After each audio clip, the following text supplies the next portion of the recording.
La Terre est âgée de 4,5 milliards d'années. Et pourtant, elle reste en constante évolution. Dérive des continents, éruptions volcaniques, avancées et recul des glaciers. La surface de la Terre se façonne avec une infinie variété et les mystères géologiques sont légion.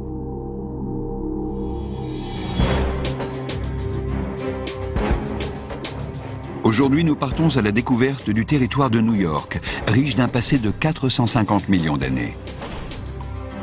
La métropole est constellée d'étranges protubérances rocheuses. Les pas de reptiles géants préhistoriques résonnent sous ces trottoirs. Non loin se dresse un immense rideau de lave solidifié. De violentes éruptions volcaniques ont secoué la région. Un manteau de glace, 4 fois plus haut que l'Empire State Building, s'est étendu à perte de vue. L'histoire de New York plonge dans la nuit des temps et lève le voile sur les origines de la Terre elle-même.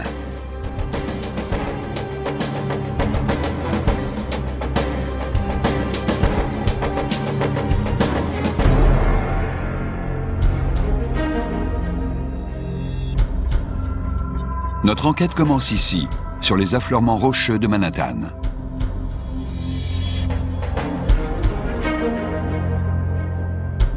Ces roches vont nous révéler la nature du terrain qui a permis le développement d'une cité titanesque, un centre économique et culturel incontournable.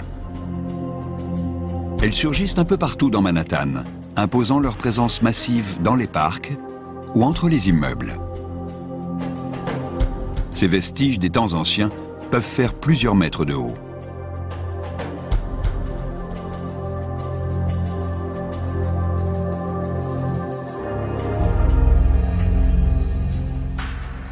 Les édifices de Manhattan sont tous solidement ancrés dans ce soubassement rocheux. De gigantesques gratte-ciels se dressent vers les nuages, dans les quartiers de Downtown et Midtown, séparés par une bande de construction plus basse. La silhouette de Manhattan est entièrement déterminée par la roche sur laquelle elle a été bâtie. Un géologue spécialiste de la région de New York, Charles Mergerian, va nous en dire plus. Les origines de la croûte terrestre sont inscrites dans les roches qui sont sous nos pieds. Le substrat rocheux du port de New York remonte à un peu plus d'1 milliard d'années. Charles Mergerian va nous expliquer comment le soubassement de la ville s'est formé. Au parc d'Inwood Hill, dans la partie nord de la circonscription, on trouve une roche très dure, le schiste de Manhattan. Pour un œil non averti, c'est une pierre quelconque. Pour un géologue, c'est une mine d'informations. Ces roches sont du schiste de Manhattan. Si on les examine attentivement, on s'aperçoit qu'elles ont été déformées à l'extrême. Voyez comme cette structure dessine un angle aigu. En 3 dimensions, cela donnerait quelque chose comme ça. La roche a été repliée sur elle-même pour plonger vers le sud. Ces roches ont été déformées au cours d'un processus très long. Cette couche de schiste s'étend sur presque tout le territoire de New York.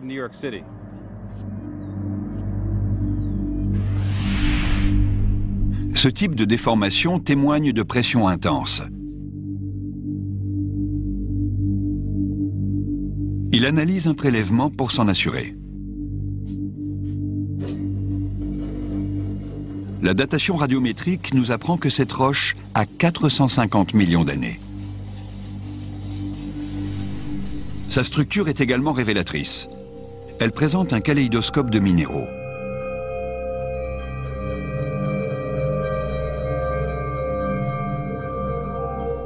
Pour moi, les minéraux sont comme les éléments d'un moteur. En les analysant, on peut savoir comment fonctionne la voiture. Mergerian utilise un microscope à lumière polarisée. Ces roches parlent d'elles-mêmes. Il suffit de les examiner pour savoir à quelle profondeur elles se sont formées et leur âge. Elles nous livrent de précieuses informations sur la croûte terrestre. Les minéraux présentent une forme allongée. La roche a dû être compressée par des forces colossales. La couleur des cristaux étaye cette thèse. Sous la lumière polarisée, le prélèvement du parc d'Inwood Hill apparaît bleu. Cela est dû à la présence de kyanite, un minéral qui se forme loin, sous la surface de la Terre.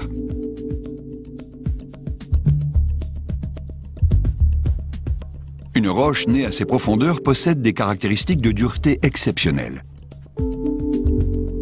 Elle constitue dès lors une plateforme idéale pour bâtir une cité titanesque. Mais quelle est la masse qui est à l'origine de sa compression? Selon Mergerian, une chaîne de montagnes s'élevait autrefois ici. Les minéraux qui composent le soubassement de New York nous disent que les roches sur lesquelles la ville s'est érigée ont subi de très grandes pressions. De telles pressions sont exercées à une profondeur de 30 à 40 km par le poids de montagnes probablement aussi hautes que les Alpes.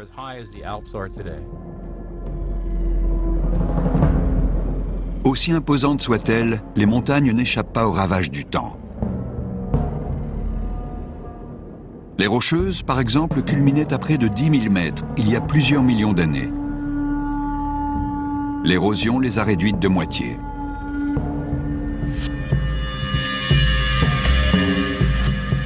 Le même processus a eu lieu à New York. La pluie, le vent et la glace ont presque entièrement érodé le massif montagneux primitif. Ce sont les cristaux microscopiques de la roche de Manhattan qui témoignent aujourd'hui de son existence. Mais comment sont nées ces montagnes? Le secret de leurs origines tient au mouvement de la croûte terrestre. La lithosphère est découpée en plusieurs grandes plaques tectoniques. Le phénomène d'induction ayant lieu dans le manteau terrestre engendre une lente dérive de ces plaques. Leur collision et leur dislocation donnent naissance aux continents.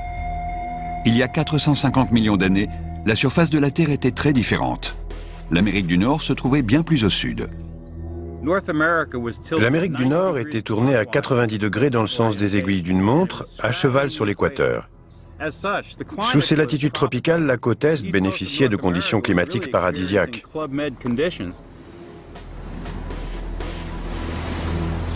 Mais à l'horizon se profile une terrible catastrophe.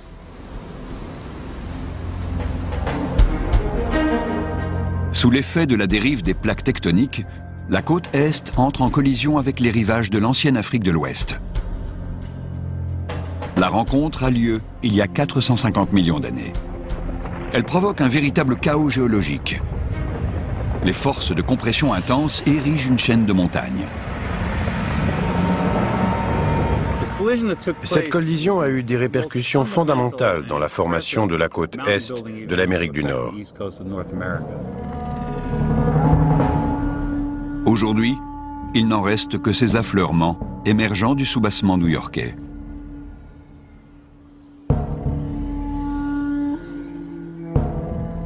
La collision qui a engendré la naissance d'une chaîne de montagnes a comprimé et plié le substrat rocheux. Ce sont ces plissements qui donnent à Manhattan sa silhouette caractéristique. Les gratte-ciels sont regroupés dans les quartiers de Downtown et Midtown. Ce sont deux zones où le substrat rocheux dur, formé dans les profondeurs de la Terre, a été repoussé vers la surface. Il constitue un support solide pour les fondations d'édifices élevés. Entre les deux quartiers, la roche a été enfoncée dans la terre. Les couches de sédiments meubles qui s'y sont déposées offrent un appui moins stable. Là où la roche dure affleure à la surface, on peut y river les fondations de grands édifices. Quant aux zones où le soubassement plonge dans les profondeurs, ce sont les sédiments glaciaires qui soutiennent les constructions. Et il vaut mieux ne pas construire de bâtiments trop hauts, à moins de couler un contrefort en béton que l'on appelle des caissons, capables de supporter un très grand poids. Le passé géologique de New York se dévoile peu à peu. La présence de minéraux microscopiques dans le soubassement de la ville indique aux chercheurs qu'il s'est formé sous le poids considérable d'une chaîne de montagnes. La couche de schiste de Manhattan résulte de cette compression intense et elle offre une base solide pour construire des gratte-ciels. Mais l'histoire de New York ne se résume pas à cela. La collision des plaques continentales a donné naissance à une immense étendue de terre émergée, le supercontinent que l'on appelle Pangée. Le territoire de New York se trouve en plein milieu. Pour s'ouvrir à nouveau sur l'océan, toute cette partie de la côte américaine a dû se séparer de la Pangée. Des traces de violentes éruptions volcaniques, d'extinctions massives et de dislocations continentales sont enfouies sous les trottoirs de la ville. Ce sont autant d'indices qui vont nous dire comment New York est devenue une ville côtière.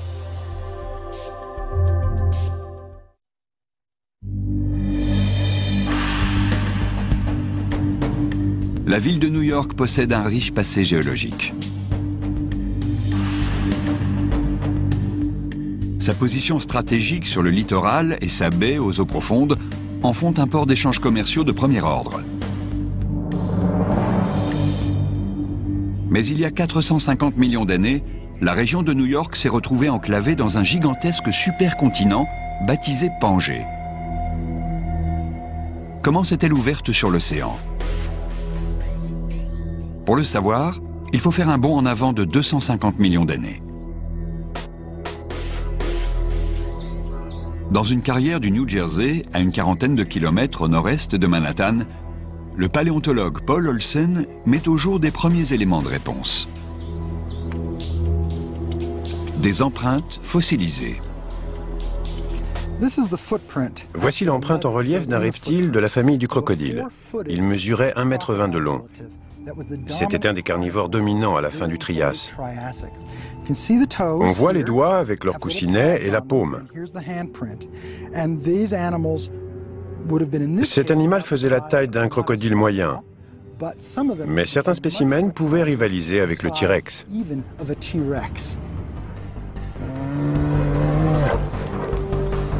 Ces empreintes sont celles d'une créature ressemblant à un crocodile, le Postosuchus. Il est apparu il y a environ 230 millions d'années.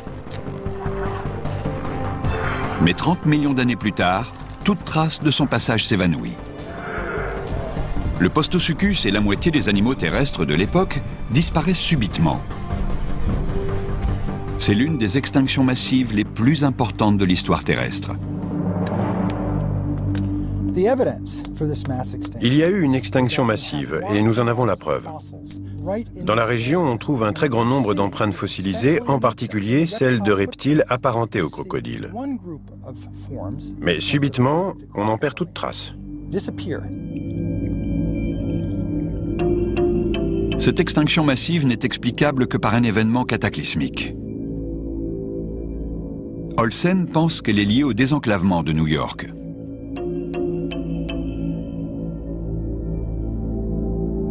La région de New York s'étendait sur une ligne fragilisée le long de la collision continentale qui a créé la Pangée. C'était une zone instable, propice aux tremblements de terre et aux éruptions volcaniques. Olsen pense que ces phénomènes sont à l'origine de l'extinction du Postosuchus il y a 200 millions d'années.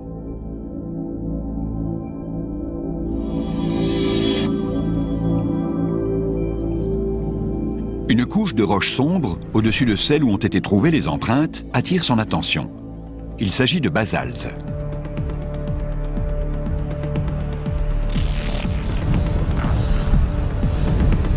Le basalte est une roche volcanique. Elle résulte de la solidification de la lave émise en surface par un volcan en éruption. Cette activité volcanique serait-elle responsable de l'extinction massive des espèces vivantes et du morcellement de la Pangée ? Cette mince couche de basalte à elle seule ne constitue pas une preuve suffisante.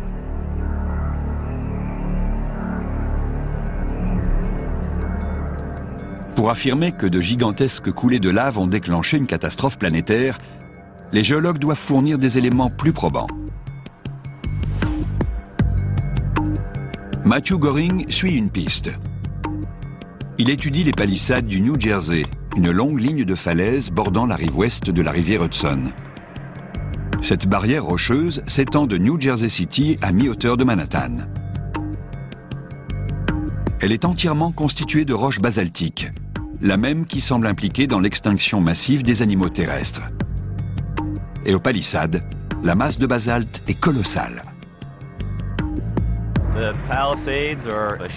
Les palissades représentent une couche de roches basaltiques de 300 mètres d'épaisseur. Elles s'étendent sur plus de 60 km en d'imposantes falaises le long de la rive ouest de l'Hudson. Des torrents de lave se sont immiscés dans l'écorce terrestre fracturée pour se répandre à la surface. L'ancienne Amérique du Nord a été engloutie sous une couche de lave de 1500 mètres. La roche s'est craquelée en refroidissant. Les fractures verticales forment des colonnes régulières. Ces formations rocheuses caractéristiques ont été étudiées par les géologues dès le 19e siècle. Étonnamment, elles apparaissent des deux côtés de l'Atlantique, en Amérique du Nord et du Sud, en Europe et en Afrique. Les géologues pensent qu'elles témoignent des lignes de rupture entre les différents continents.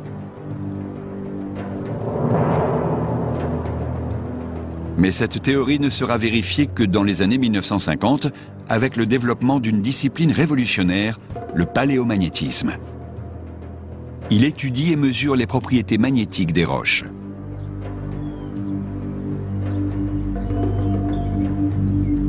De nombreuses roches, dont le basalte, ont une signature magnétique distinctive témoignant de leur formation. Les minuscules cristaux agissent comme des aiguilles de boussole. Au stade magmatique, la roche est en fusion et les cristaux s'alignent sur le champ magnétique terrestre. Ils pointent vers le nord. Quand la roche se solidifie, les cristaux sont figés dans cet alignement magnétique. Sous l'effet de la dérive des continents, les roches se déplacent et les cristaux ne pointent plus nécessairement vers le nord. Matthew Goring et son équipe étudient la signature magnétique des palissades.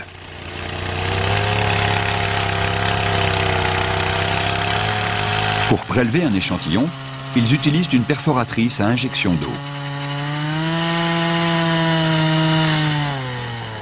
Ils mesureront ensuite l'orientation actuelle des cristaux à l'aide d'une boussole. En se référant au nord magnétique, ils pourront déterminer l'orientation originale de cette roche. On a effectué un prélèvement afin de pouvoir l'analyser en laboratoire. En déterminant son orientation magnétique, on apprendra quelle était l'orientation du champ magnétique de la Terre à l'époque où cette roche s'est cristallisée ou solidifiée. Il est possible que les minéraux contenus dans cette roche pointent dans une autre direction que le nord actuel. En comparant l'orientation magnétique des palissades avec celle des autres affleurements basaltiques découverts autour de l'Atlantique, les géologues découvrent qu'ils se sont formés sous des latitudes très proches. Non seulement ces roches ont le même âge, mais elles ont la même origine géographique. Ainsi, il y a 200 millions d'années, New York jouxtait le Maroc.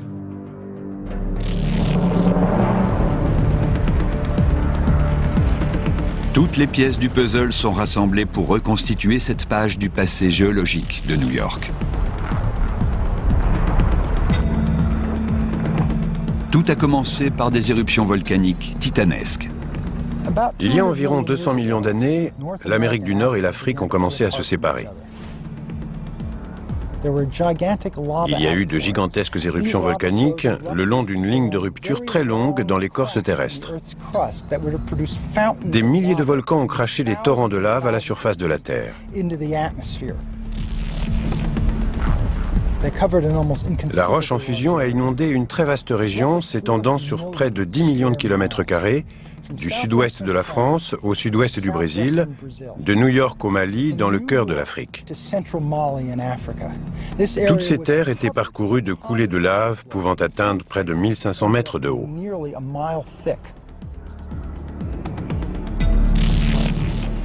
Les éruptions volcaniques entraînent une hausse fulgurante des températures. La moitié de la faune et de la flore disparaît. Le Postosuchus n'y survivra pas. Des forces phénoménales déchirent la Pangée. Un océan naît de la rupture et de l'éloignement des plaques continentales, l'Atlantique. Le territoire de New York est désormais en zone côtière.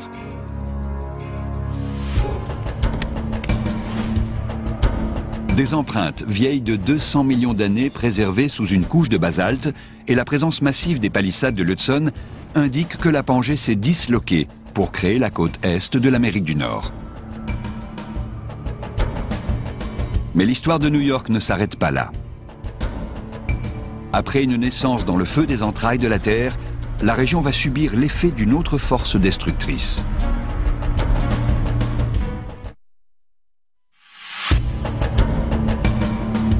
Les géologues ont reconstitué le passé géologique de la ville de New York. Il y a 250 millions d'années, l'Atlantique est né, ouvrant le territoire de New York sur l'océan.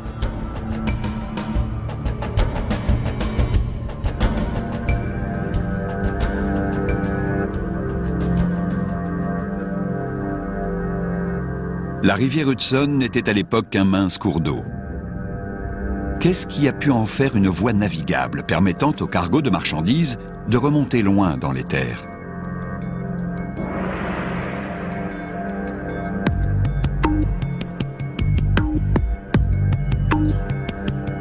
Des blocs de pierre disséminés dans Central Park sont de précieux indices sur la formation de la vallée de l'Hudson. Certains pèsent plusieurs tonnes. Le plus étonnant, c'est qu'ils n'ont rien à voir avec la roche environnante. D'où viennent-ils? Charles Mergerian va nous le dire. Ce rocher vient des palissades de l'autre côté de l'Hudson dans le New Jersey. Il présente une surface très lisse. Sa composition est complètement différente des roches alentours, qui sont du schiste de Manhattan. Le schiste de Manhattan est riche en mica, or cette roche n'en contient absolument pas. Les palissades se dressent au nord-ouest de notre position actuelle.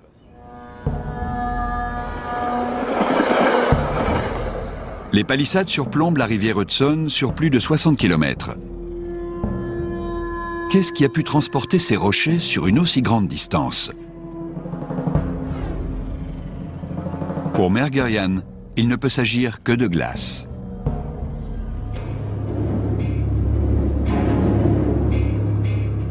Les géologues ont observé un phénomène similaire dans les Alpes suisses. En s'écoulant, les glaciers détachent des blocs de roche et les charrient dans la zone de transport. Ces débris agissent comme un abrasif sur le paysage et creusent des rainures sur le substrat rocheux. En fondant, la glace laisse ses débris derrière elle.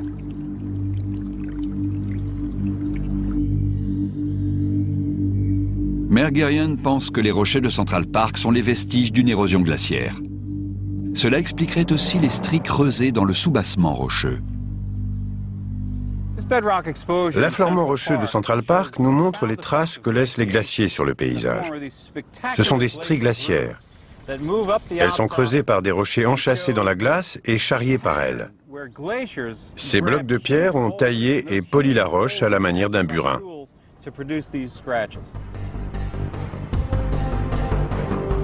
Pour Mergerian, ces roches prouvent qu'autrefois New York était recouverte par une immense couche de glace. Au cours de millions d'années, les glaciations successives ont transformé l'Amérique du Nord en un océan blanc.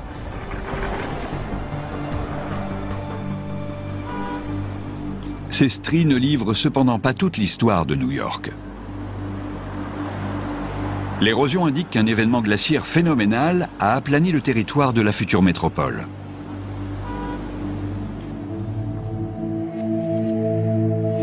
Pour savoir jusqu'où s'étendait la glace, Mergerian se rend à 80 km au nord de New York, dans les hauteurs de Bear Mountain.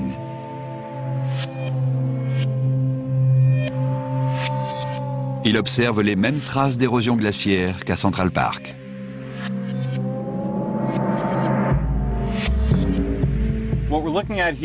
Nous avons ici des abrupts d'arrachement, qui sont des traces caractéristiques du passage d'un glacier.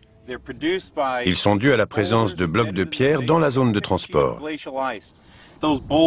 Quand le glacier avance, il charrie ces rochers qui vont polir la surface du substrat et en arracher des morceaux au passage. C'est ce qui forme ces saillies dans le relief.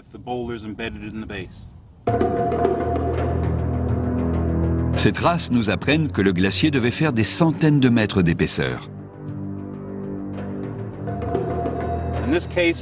Bien que nous sommes à 390 mètres au-dessus du niveau de la mer, la glace recouvrait presque entièrement les sommets de Bear Mountain. Les géologues ont découvert les mêmes abrupts d'arrachement sur des pics voisins culminant à plus de 1600 mètres au-dessus du niveau de la mer. Ils prouvent qu'un glacier au moins aussi haut s'est écoulé à travers ces montagnes.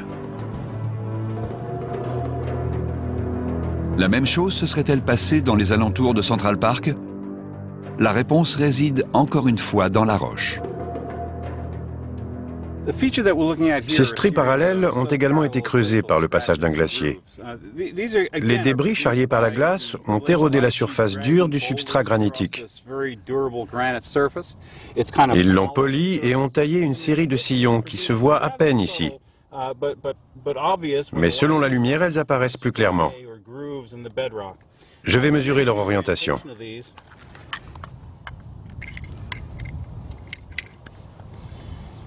Elles indiquent le nord à 20 degrés ouest, exactement comme les stries glaciaires de Central Park. Cela prouve que la couche de glace qui recouvrait Bear Mountain s'étendait jusqu'à Central Park. La ville de New York était engloutie sous un glacier 4 fois plus haut que l'Empire State Building. Une couche de glace d'1,5 km d'épaisseur a exercé une pression colossale sur le paysage. Elle l'a sculpté et érodé jusqu'à lui donner son aspect actuel. La glace a broyé tout ce qui se trouvait sur son passage, tel un bulldozer, rasant les vestiges de la chaîne de montagnes primitive. Avant la formation des glaciers, les eaux de la rivière Hudson avaient creusé une vallée en forme de V. L'érosion glaciaire a remodelé cette vallée fluviale pour lui donner une forme de U. Dès lors, la topographie de l'Hudson s'est prêtée au passage de gros navires marchands.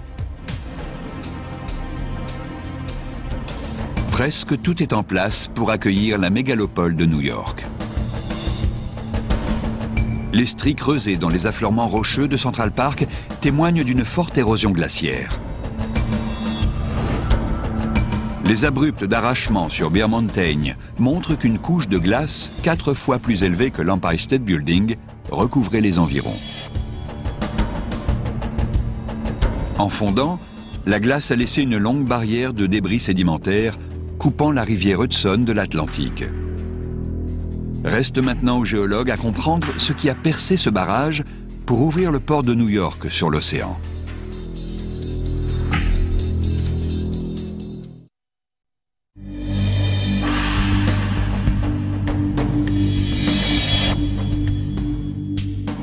New York est l'un des plus grands ports naturels du monde. Mais cela n'a pas toujours été le cas. À la fin de la dernière période glaciaire, l'entrée du port était barrée. Il y a 16 000 ans, la fonte des glaciers a laissé un mur de débris haut de 270 mètres. La moraine s'étendait de Long Island à Staten Island, forçant l'Hudson à se frayer un chemin tortueux vers l'océan. Serait-ce une crue subite qui aurait renversé cette barrière rocheuse?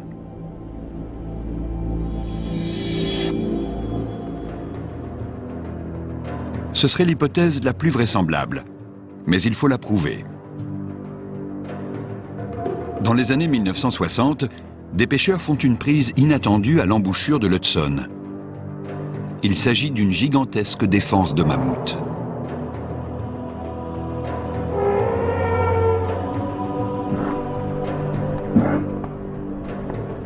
Ces mammifères géants peuplaient les plaines de l'Amérique du Nord avant de s'éteindre à la fin de la période glaciaire.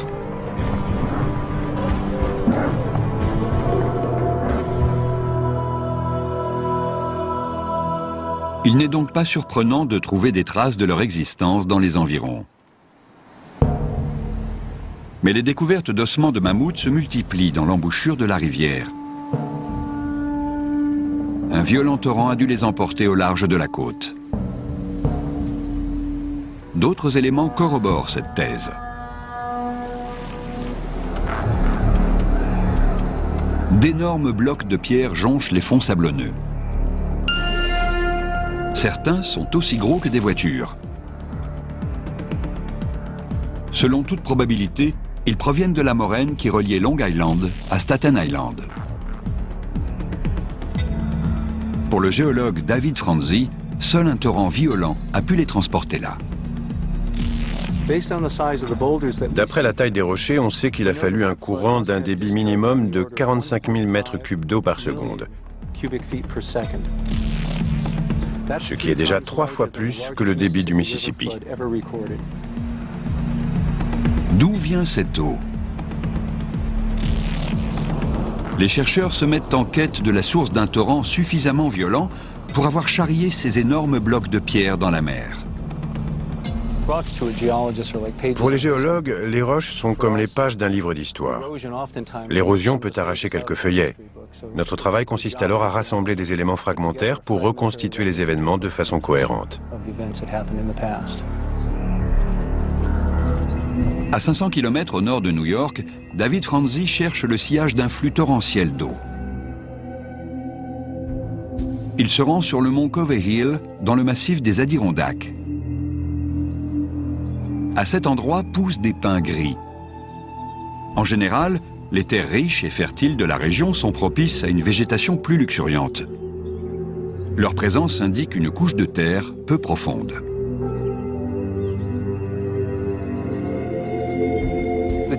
Les pins se sont enracinés à même la roche. Ici, le substrat rocheux, constitué de grès, affleure à la surface. La couverture minérale du sol est quasi inexistante et elle subit de longues périodes de sécheresse en été. Le pin gris est une des rares espèces adaptées à ces conditions difficiles. Où est passée la terre? La forêt de pins s'étend jusqu'à l'entrée d'une longue gorge.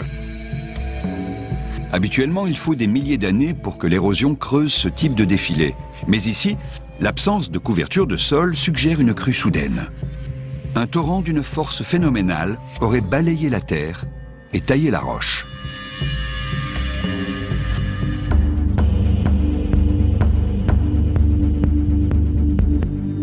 À bord d'un hélicoptère, Franzi suit le défilé. Ce dernier s'ouvre à l'ouest sur un vaste bassin à sec, situé à proximité du lac Ontario. On pourrait très bien imaginer que cette vallée était remplie d'eau. Les sommets des collines environnantes émergeaient comme autant d'îles.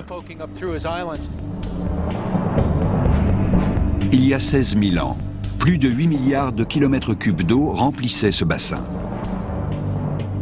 Les géologues ont appelé cette immense étendue d'eau le lac Iroquois. Il s'est formé à la fin de la dernière période glaciaire. Le lac est né du recul des glaciers. En fondant, les blocs de glace qui retenaient l'eau se fragilisèrent. Quand ils finirent par céder, cela provoqua une soudaine et immense crue. Le niveau du lac baissa d'une vingtaine de mètres. Plus de 650 km3 d'eau se sont déversés dans la vallée du lac Champlain. Des trompes d'eau ont traversé cette vallée pour s'engouffrer dans celle de l'Hudson et se jeter dans l'océan Atlantique. Le torrent dévale sur New York à 50 km au sud avant de gagner l'océan par le plus court chemin. Il percute alors de plein fouet l'ancienne moraine qui retenait l'Hudson.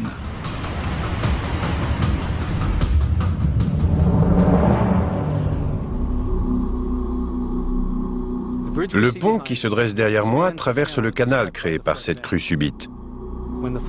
La force du torrent a rompu la barrière que constituait la moraine.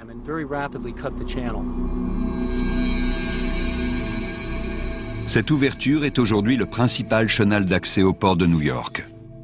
Elle a été baptisée les Narrows. Aujourd'hui, le célèbre pont suspendu de Verrazano l'enjambe. Le détroit est suffisamment profond pour laisser passer les plus gros navires océaniques.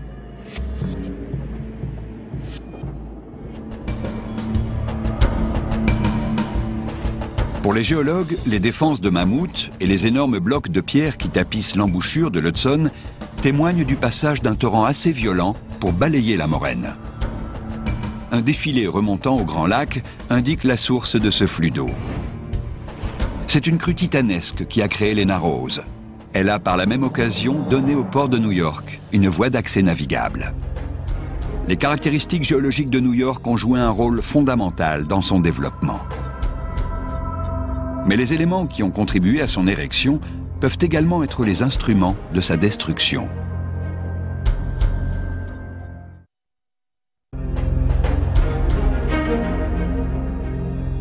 New York possède une histoire qui remonte à plus de 500 millions d'années.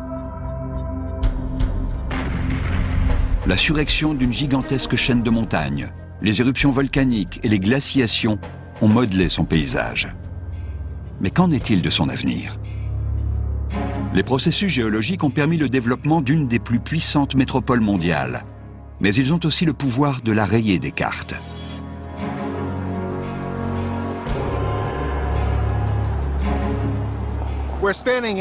Nous sommes dans le sud de Manhattan, sur Canal Street, l'une des artères principales. En 1821, un ouragan de catégorie 2 a entraîné la montée des eaux de 4 mètres en seulement 1 heure au niveau de Battery Park. La rivière Hudson et l'East River se sont rejoints. Canal Street a été englouti sous les eaux, scindant Manhattan en 2 îles durant 3 heures, le temps que le niveau de l'eau revienne à la normale. New York est vulnérable de par sa position côtière. Long Island s'étend au nord-est, pratiquement en angle droit avec les rivages du New Jersey. New York est enclavée par la pointe est de Long Island. En temps normal, l'île protège la cité de la mer. Mais face aux ouragans, Long Island peut devenir une menace. Sa présence est à double tranchant. Les cyclones tropicaux qui font rage le long des côtes de l'Atlantique créent et poussent de gigantesques empilements d'eau, que l'on appelle des ondes de tempête. Si les vents s'engouffrent dans les Narrows, selon un certain angle, ils vont pousser ces ondes de tempête dans le chenal entre Long Island et le New Jersey. Nous sommes à l'endroit même où se concentreraient les ondes de tempête si un ouragan frappait New York avec un angle optimal. La marée subite s'engouffrerait dans les Narrows. Elle balayerait le pont Verrazzano pour redoubler de vitesse et s'abattre sur New York. Ces ondes peuvent atteindre des hauteurs incroyables.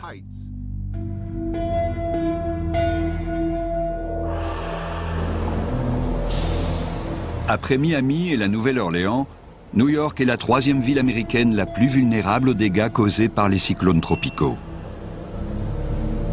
Le passage d'un ouragan aurait des conséquences désastreuses. Les ouragans ont frappé New York en 1821, en 1893 et en 1938. Ils ne sont pas très fréquents, mais imaginez les dégâts qu'ils occasionneraient aujourd'hui. Les infrastructures seraient anéanties, l'eau de mer inonderait le métro souterrain, endommageant tous les circuits électriques. Il faudrait débloquer des sommes faramineuses pour tout reconstruire. Cela impliquerait des retards dans les secteurs du commerce, des finances et des transports. Ce serait une catastrophe sans précédent.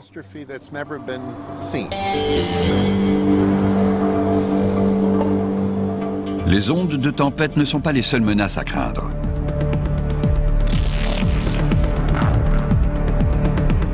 Les forces géologiques qui ont façonné les lieux sont encore actives et peuvent se traduire par des tremblements de terre dévastateurs.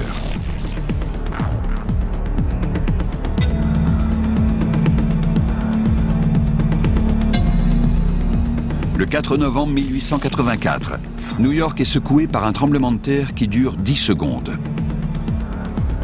Le pont de Brooklyn vacille et les habitants cèdent à la panique.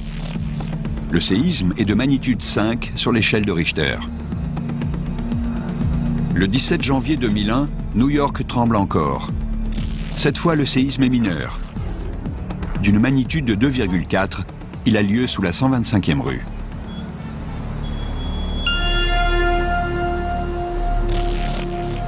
Le tremblement de terre de 2001 est le premier à être localisé avec certitude à Manhattan.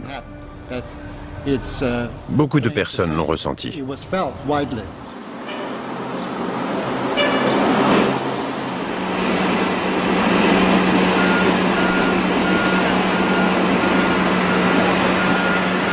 Pour savoir si New York est encore menacée par des tremblements de terre, il faut s'enfoncer dans le sous-sol de la ville.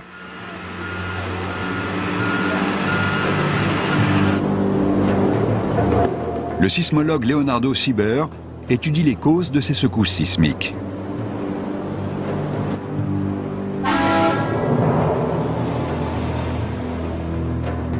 Dans un tunnel de métro, à 30 mètres de profondeur dans le soubassement de l'East River, un laboratoire en préfabriqué permet d'examiner les roches au plus près.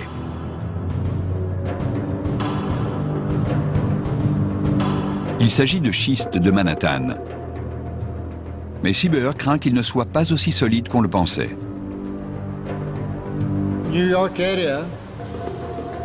Le territoire de New York est une zone sismique. Cela veut dire que l'on y a enregistré une série de secousses. En tant que géologue, je cherche quelles sont les failles qui ont généré ces secousses. La majorité des tremblements de terre survient au niveau des lignes de rupture entre les différentes plaques tectoniques. Ce n'est pas le cas des séismes qui ont secoué New York.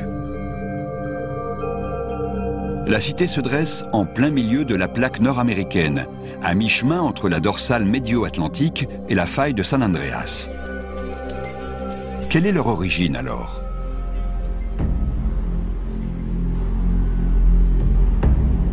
En examinant les parois du tunnel, Sieber pense avoir trouvé la réponse. Ces longues fractures dans la roche sont des lignes de faille formées sous de fortes pressions. La tension se relâchant, la roche se fissure et coulisse. Le phénomène se traduit en surface par un tremblement de terre. Nous avons ici une ligne de faille. Comme elle est petite, elle n'a dû générer que de légers tremblements de terre. Mais elle peut provoquer en chaîne d'autres glissements de faille et engendrer des secousses plus violentes.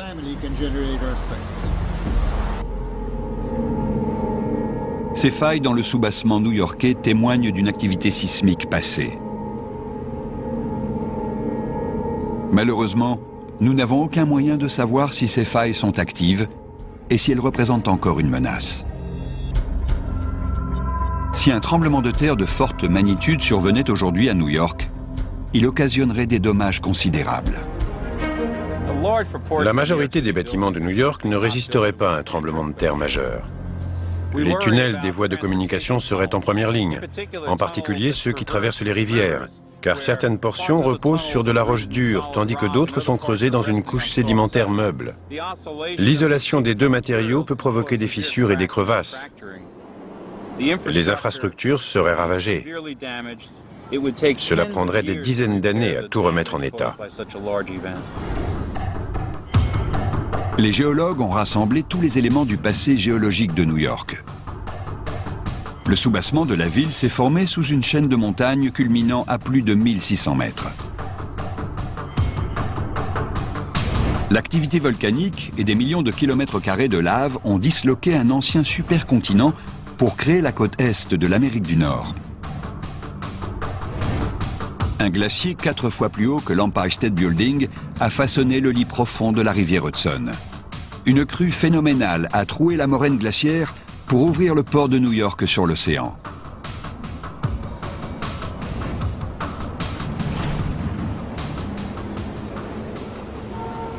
Selon les géologues, de grandes catastrophes naturelles menacent l'avenir de la ville.